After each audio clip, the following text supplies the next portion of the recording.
o doutor Lair Ribeiro. Boa noite, doutor. Boa noite, Alamar. É um prazer muito grande estar aqui com você, com seus telespectadores, falando sobre vários assuntos, incluindo o aspecto da espiritualidade. Teilhard de Chardin, o teólogo jesuíta francês, tem uma frase muito bonita que ele dizia o seguinte: nós não somos seres humanos tendo uma experiência espiritual. Somos sim seres espirituais tendo uma experiência humana. Então vamos falar sobre essa experiência. Qual é o caminho mais curto para o sucesso, doutor Lair?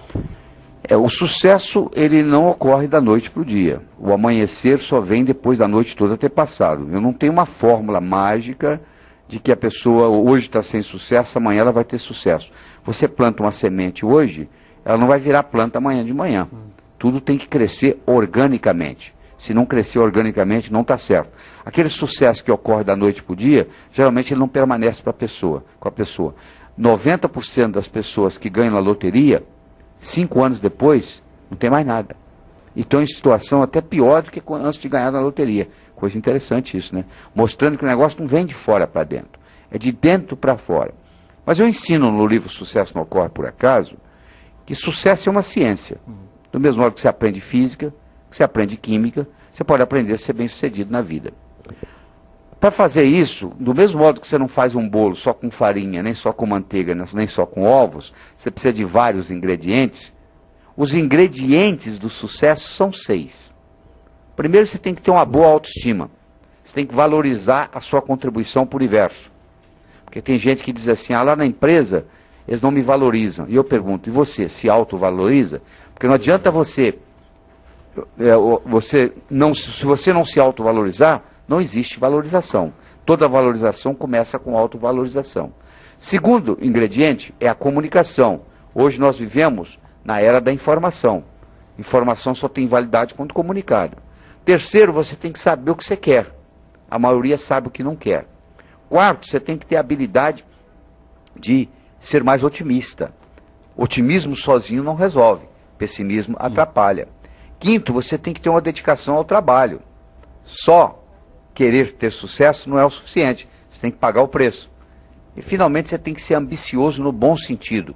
É o que o japonês chama de Kaizen, que significa melhora contínua. Hoje melhor do que ontem, amanhã melhor do que hoje. Inclusive, a doutrina a qual nós professamos, sim, sempre recomenda isso, a doutrina espírita, né? Certo. De progredir sempre. Progredir sempre na direção certa, né? É verdade. E tem telespectador participando disso aqui. Que bom, que vem de Itiúba, na Bahia, o Haroldo Pinto. Sim. Doutor Lair, o que o senhor acha sobre a comprovação da reencarnação pela impressão digital? O senhor tem alguma pesquisa já nesse sentido? Eu não tenho pesquisa nesse sentido, mas eu posso lhe dar o meu ponto de vista, tá? Eu acho que tem 3 forças que contribuem na sua vida. Uma é a astrologia. Eu acho que a astrologia hoje é ciência. Ela inclina, mas não determina.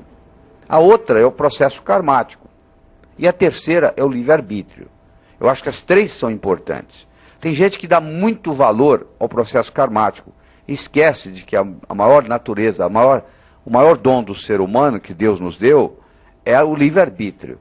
Então, se você se preocupa muito com o que aconteceu no passado, eu posso lhe garantir que a sua vida passada foi menos importante do que essa, porque essa você está vivendo hoje, a outra já acabou. Nesse processo karmático existe um exagero muito grande. Tem muita gente que dá desculpa. Eu não vou para frente na vida, é por causa do karma. É porque eu reencarnei com karma. Cada dia, quando você acorda, você abre um livro em branco na sua vida. Você que vai escrever a sua história. Nós somos a força criadora nas nossas vidas. Na própria Bíblia já diz, você pode ser co-criador da sua existência. E do mesmo modo que o mundo foi criado através do verbo, que é a palavra, nós também podemos criar a nossa realidade através da nossa linguagem. O Alamar e eu estamos criando aqui, nesse momento, uma realidade para você, telespectador. Então, linguagem cria realidade. Formule a sua pergunta também via fax para nós, pelo que eu estou vendo, deve estar congestionado aí.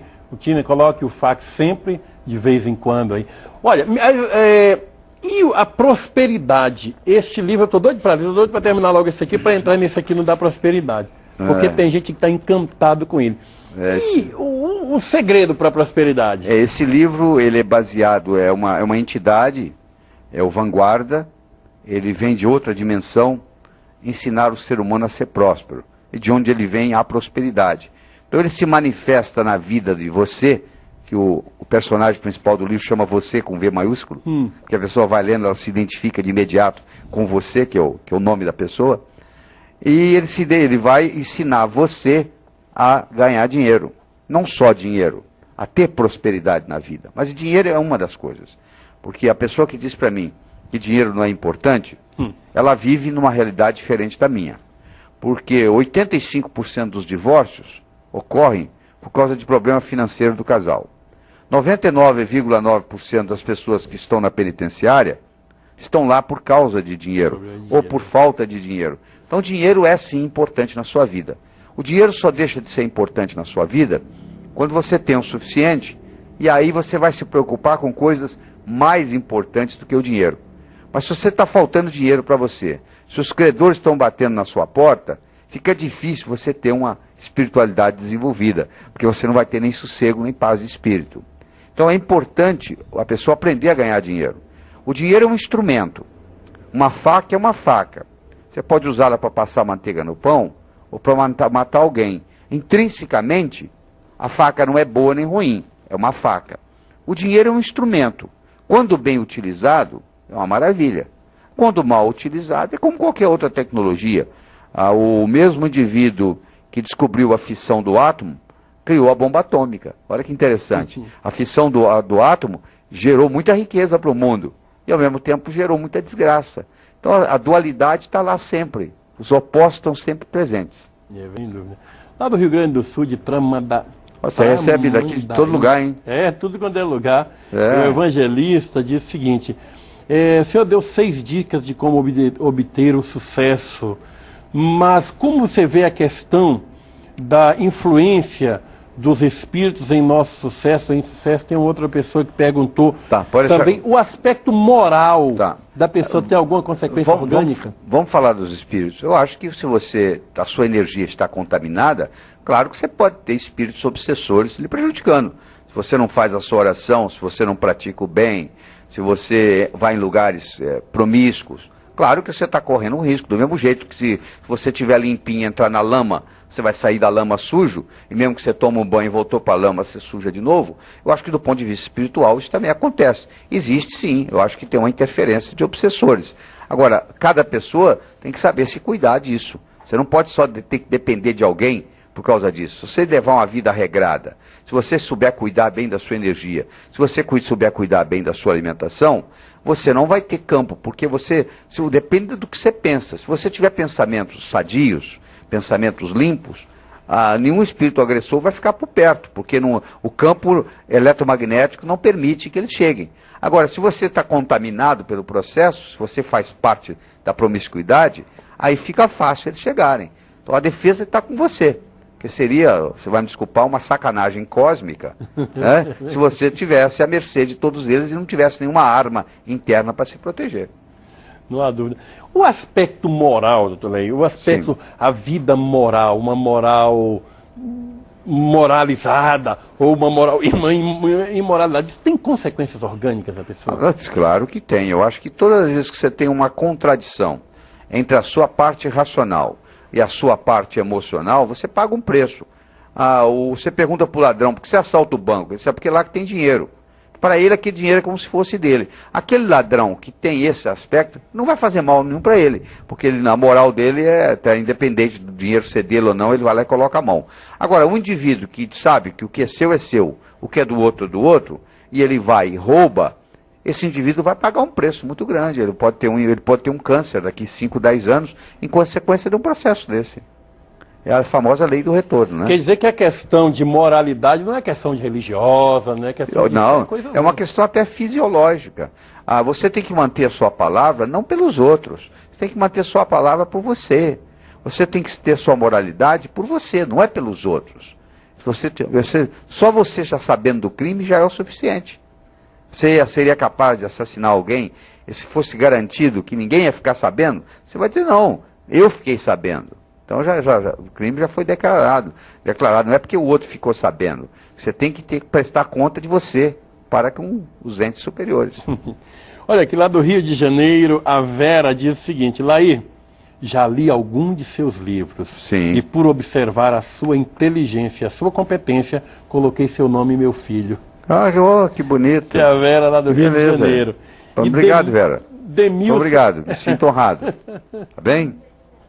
Demilson de Poço da Mata. Laí, fale um pouco sobre psiconeuroimunologia. Falo sim, né? Falo.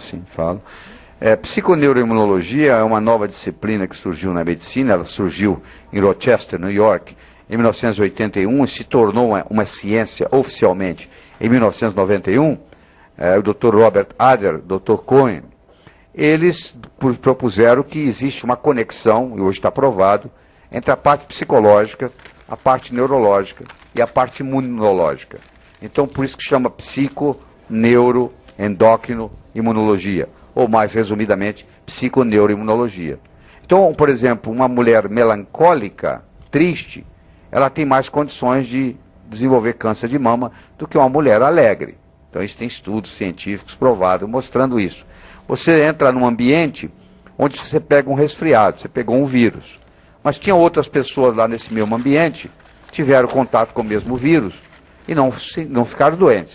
Qual a diferença? Você vai dizer, a resistência das outras estava maior, justamente isso que eu estou falando. Por que a sua resistência baixou? Porque na psiconeuroimunologia, o componente psicológico interferiu no componente psicológico e você ficou mais propenso à doença. Então isso explica muita coisa. A própria Organização Mundial de Saúde hoje determina que mais de 90% das enfermidades no mundo, direto ou indiretamente, tem um componente psicossomático.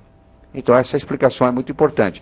A psiconeuroimunologia hoje é uma disciplina médica nos Estados Unidos, já introduzida em várias universidades americanas. Infelizmente, pelo menos que eu saiba, aqui no Brasil ainda não virou uma disciplina, mas mais cedo ou mais tarde vai chegar ao seu lugar.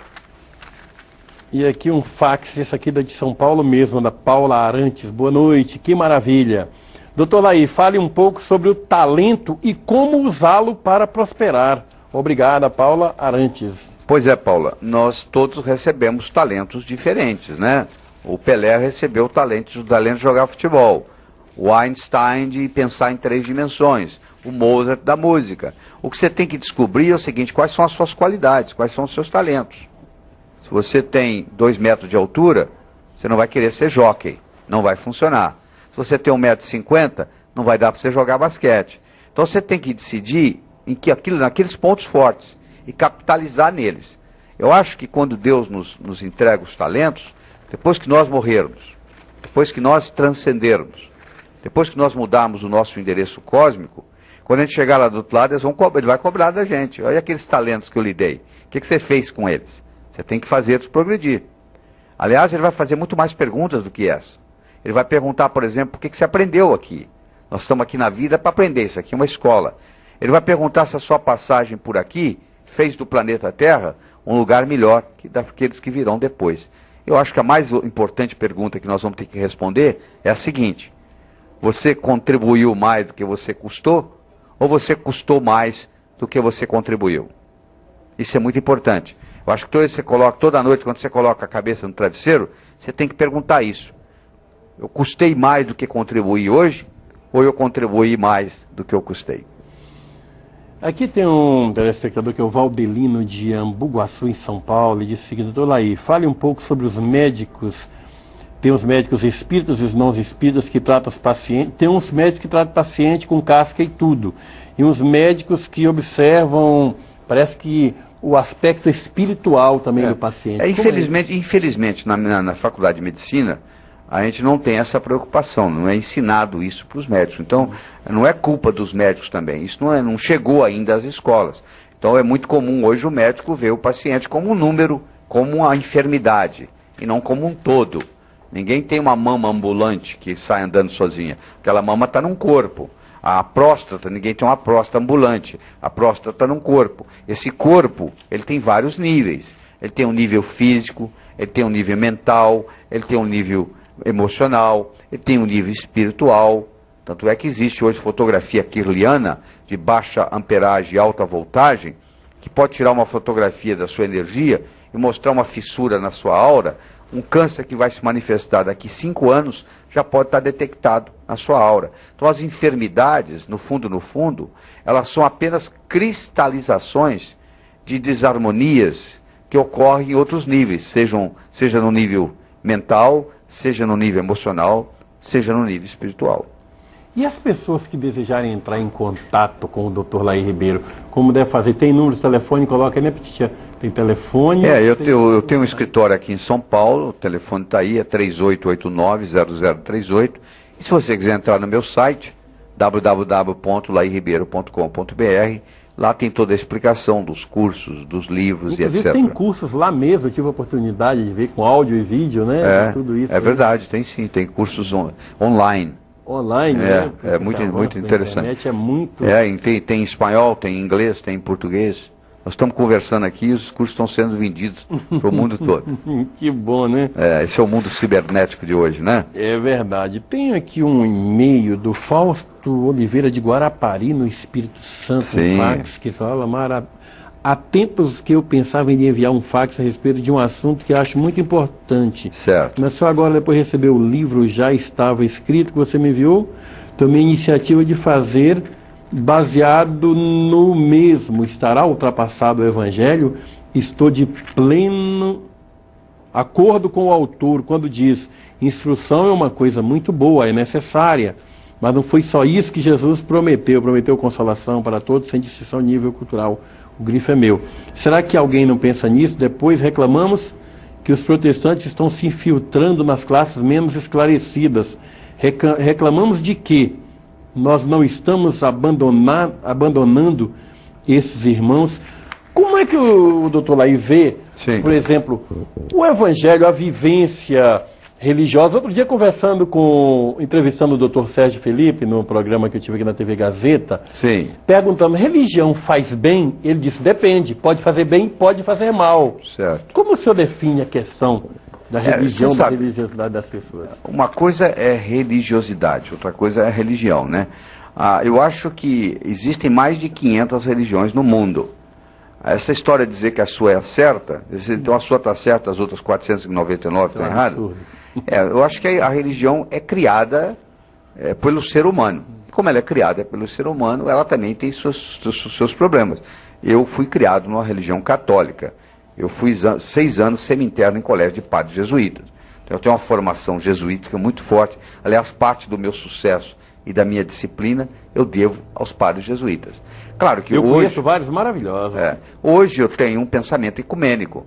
Como você disse aí, eu trabalho com muito prazer no Perseverança, ajudo, dou aula, contribuo, etc. e tal, porque eu acho que eles fazem um trabalho muito bonito. Eu acho que onde houver trabalho, onde houver beneficência, onde houver gente querendo ajudar os outros, querendo ou não, nós estamos praticando uma religiosidade. Eu acho que a gente não deve ficar muito aficionado com dogmas, é esse dogma ou é aquele dogma. Na realidade, nós não sabemos isso. Isso é passado de pai para filho. E muitas vezes você tem a religião porque o seu pai era daquela religião. Então eu acho que existe mais de um caminho que leva a Roma, como existe mais de um caminho que leva a Deus. Eu conheço gente que fala que é ateu, mas que vive uma religiosidade muito maior do que aquele que está falando em Deus o tempo todo. Porque a sua vida fala mais alto do que tudo. Ou o modo como se comporta. Às vezes a pessoa fala até que é ateu, mas eu digo, ele está falando da boca para fora. Porque o procedimento, o comportamento daquela pessoa, a dignidade, o caráter... Eu conheço vários então, ateus dignos. Dignos. Então você tem que tomar cuidado para saber separar o joio do trigo. Né? Olha aqui, de Campinas, a Palmira pergunta: o diabetes é causado por que motivo, doutor Laí? De onde vem? Nós temos 2 tipos de diabetes. Nós temos o diabetes tipo 1, que é o diabetes geralmente juvenil. Ele geralmente se instala na adolescência, ou às vezes na infância, que ele é insulino dependente, ele depende de insulina. E tem o diabetes tipo 2, que hoje é o mais comum que existe, muito mais comum, que é como que se houvesse uma resistência à insulina. Às vezes o pâncreas está produzindo insulina, mas há uma resistência da insulina a nível celular. E desencadeado por várias coisas, às vezes pelo álcool, às vezes pelo excesso de café, às vezes pelo próprio excesso de açúcar. Então isso aí depende muito de como você leva a sua vida. Claro que tem um componente genético importante. Se o seu pai é diabético, a sua avó era diabética, o seu irmão é diabético, a sua propensão, não quer dizer que você vai ser, não. A sua propensão é muito grande. Mas se você já sabe disso, você tem que mostrar, tem que passar a ingerir menos açúcar, menos carboidrato, menos gordura. Você tem que tomar um cuidado mais especial. Agora, uma pessoa que tem uma genética muito boa, mas o fulano tem 90 anos e come de tudo. Talvez ele tenha uma genética muito, muito inteligente, e ele, se não comesse o que ele come, ele ia viver 120. Ele vai morrer com 90 e poucos, mas podia ter vivido até os 120. Você não sabe. Você conhece a história do padre que era muito, muito nervoso, e um dia a beata chegou perto dele e falou assim: "Seu padre, eu não entendo. O senhor celebra a missa todos os dias, o senhor comunga todos os dias. Eu só passo o resto do dia nervoso." Aí ele falou assim: "Você imaginou se eu não celebrasse a missa? Como é que seria? Estaria matando alguém." Verdade. Né? A Maura lá de Fortaleza diz que ela tem 33 anos e usa o hormônio que o doutor me passou. Eu tenho implante desde os 29 anos. O que o senhor poderia falar sobre isso? Eu acho que você tem que conversar com o seu ginecologista da possibilidade de você tirar esse implante. Primeiro que você é muito nova. Você vai me desculpar, mas com 33 anos você não deveria estar usando hormônios. Tá? É nova demais, ainda mais começando aos 29. Você está pagando um preço por isso. Você provavelmente ganhou peso, a sua pele provavelmente mudou as características. Então você sabe muito bem, melhor do que eu, o que aconteceu. Você fica às vezes mais irritada. Você tem que ir conversar com o seu médico sobre isso. Aí em Belém você vai encontrar nas livrarias esse livro, A Verdade sobre Reposição Hormonal. E você lê esse livro, você vai ter um conhecimento melhor, você vai poder conversar com o seu médico à altura. O senhor falou na questão do açúcar. Hoje nós temos uma oferta muito grande de adoçantes nos supermercados. E esses adoçantes são todos saudáveis? Não, não são saudáveis. Eu acho que é bom falar sobre isso, que eu acho que até preferível você comer o açúcar do que o adoçante. O aspartame, por exemplo, ele é uma neurotoxina no organismo e ele mata neurônios. E ele causa Alzheimer. Então o mundo inteiro está contaminado com aspartame. Então eu aconselho o seguinte: você ou toma um café com açúcar ou toma sem nada. A não ser que você adquira uma coisa. Eu não faço parte da companhia, eu não ganho para isso, mas eu tenho a obrigação de passar a informação. Existe um adoçante chamado Stevia, que é um adoçante natural, cujo nome comercial é Stevita. Stevia? É Stevia, é uma planta. Tá? Esse não faz mal nenhum. E já existe no Brasil, você pode encontrar em várias farmácias, em várias casas de produtos naturais, a Stevita. Fora isso, todos os outros adoçantes, você prejudica de uma forma ou de outra. Existem adoçantes, inclusive, eu não vou falar nome pelo aspecto antiético, existem adoçantes, inclusive, que aumentam até a sua vontade de comer açúcar. 30% das pessoas que fazem uso de certos adoçantes aumentam a vontade de comer açúcar, de ingerir açúcar. Daqui de São Paulo, a Cira também disse o seguinte: eu sou fumante, estou na menopausa e minha médica disse que se eu repor hormônio eu posso ter câncer. É verdade? É verdade sim, é verdade sim. Agora, eu acho que mais importante é você parar de fumar. Eu acho que a melhor coisa que você pode fazer para você é parar de fumar. Cada cigarro reduz a sua vida em 14 minutos. E você não leva 14 minutos para fumar um cigarro. A nicotina contida num cigarro dá para matar 2 rãs. Eu não sei quantos cigarros você fuma por dia. Então eu tenho 2 recomendações para você muito simples. Eu escrevi um livro, Como Parar de Fumar. Fumar ou não fumar, a decisão é sua. Então eu já passei por isso. Eu, como cardiologista, cansei de ver gente morrendo de infarto e fumando. Então eu tenho 2 recomendações para você ou para qualquer fumante que está nos assistindo. Primeiro é muito simples. Se você fuma com a mão direita, a partir de hoje você passa a fumar com a outra mão. Só aí vai cair 50%. Porque tabagismo é uma combinação de vício e hábito. Uma pessoa que fuma 20 cigarros por dia durante 20 anos, ela fez esse movimento 1.500.000 vezes. Tá? Então, isso aí já criou um hábito no cérebro. E a segunda parte é o vício, que a nicotina é altamente viciante. Em alguns pacientes, até mais viciante que a própria heroína. Então você tem que desmamar do vício e desmamar do hábito. Então primeiro você passa para outra mão. Isso aí já é um grande negócio. Segunda coisa, toda vez que você tiver vontade de fumar, se você tomar um copo de água gelada antes de fumar, você vai cair outros 50%. Ou seja, se você fumava 20 cigarros por dia e passar a fumar com a outra mão, você cai para 10. Se você passar a tomar um copo d'água gelado todas as vezes antes de você fumar, você cai para 5. A pessoa geralmente toma um cafezinho, né? A pessoa faz o contrário, toma um cafezinho. Tem que tomar um copo d'água gelada, copão. Aí você, a vontade de fumar passa na hora. Olha aí, gente, olha o macete. Eu acho que uma pessoa fumando há 20 anos atrás até que dava para entender, sabe? Porque naquela época a gente não tinha ainda os malefícios do cigarro. Hoje, o próprio indivíduo que fazia a campanha do Marlboro morreu de câncer de pulmão por causa do cigarro. Você está esperando o quê? Poxa, você quer adoecer primeiro para depois parar? Eu acho um absurdo uma pessoa continuar fumando hoje.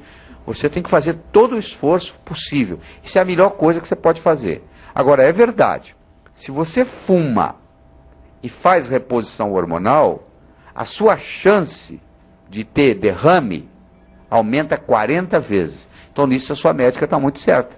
Então, primeiro você tem que parar de fumar, para depois você pensar na possibilidade ou não de fazer a reposição hormonal.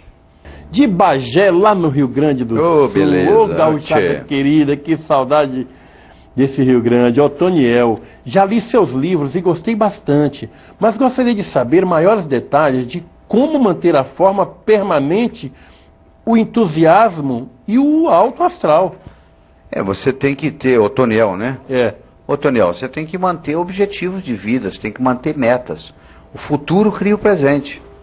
A gente sempre aprendeu que o passado cria o presente cria o futuro. O que é verdade. Mas é verdade também que o futuro cria o presente.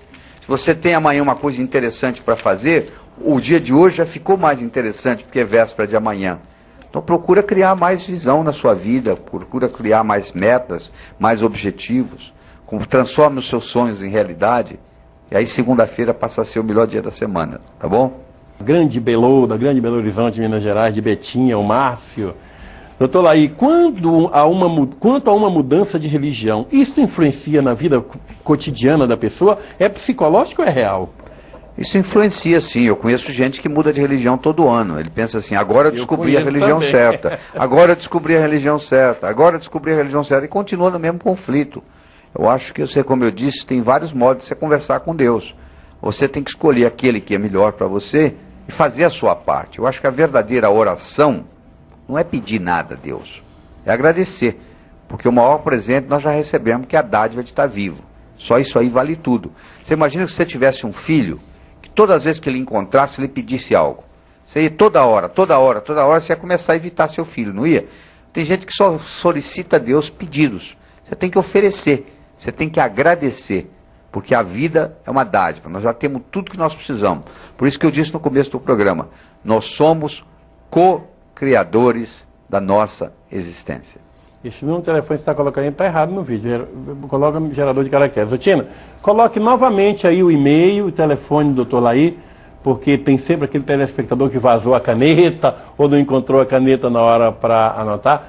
E vamos conferir direitinho, o site dele é www.lairibeiro, Laí Ribeiro, tudo junto, dois R, o R do Laí do final e o Ribeiro.com.br. Dá para decorar porque o nome dele é conhecido no país. E o telefone está lá, ó, 3889 0038. Aqui em São Paulo, se você não encontrar os livros aí, nós inclusive temos 8 livros infantis muito interessantes. Ah, livro infantil? Temos. Pô, foi até Vou bom. mandar um pro seu filho. Eu quero. E ele adora ler, gosta mandar muito. Mandar uma coleção para ele. Mas, olha, nesse finalzinho, nesses 2 minutinhos, eu queria uma mensagem sua para esse povo brasileiro, nesse país de tantos contrastes. Se passar, se der 3 minutos, tá bom? Tá bom. Vou contar uma história. Diz que uma vez no inferno, Lúcifer, o demônio-chefe, estava muito preocupado porque o número de pecadores chegando ao inferno estava diminuindo. Aí ele então convocou uma reunião para desenvolver uma estratégia de marketing para fazer as pessoas na terra pecar mais. Aí um dos diabos levantou a mão e disse assim, nós temos que fazer o seguinte, nós temos que fazer o povo na terra gastar mais. Gastando mais, vai ter que ganhar mais. Ganhando para ganhar mais, vai ter que trabalhar mais. Vai trabalhar, ganhar, gastar, trabalhar, ganhar, gastar, trabalhar, ganhar, gastar, não vai evoluir, vai terminar aqui. Diz que o demônio-chefe disse, não, essa ideia é muito interessante, mas não é o suficiente, eu quero uma mais forte. Aí um outro levantou a mão e disse, por que a gente não faz o terráqueo, a pessoa lá da Terra, só gostar dos outros, só dos outros, não gostar de si mesmo. Ele vai só cuidar do outro, só fofocar da vida do outro, só falar do outro, só cuidar do outro, não vai cuidar de si mesmo, não vai evoluir, vai terminar aqui. Aí disse que o demônio-chefe disse, isso também está muito bom, mas não é o suficiente. Aí disse que tinha um capetinha fazendo estágio, levantou a mão, disse que o demônio olhou para ele e perguntou, o que você quer? Aí eu gostaria de dar minha opinião. Que opinião? Por que a gente não faz a pessoa pensar que ela vai viver para sempre? Aí disse que Lúcifer olhou para ele e disse, o que isso tem a ver com vir para o inferno?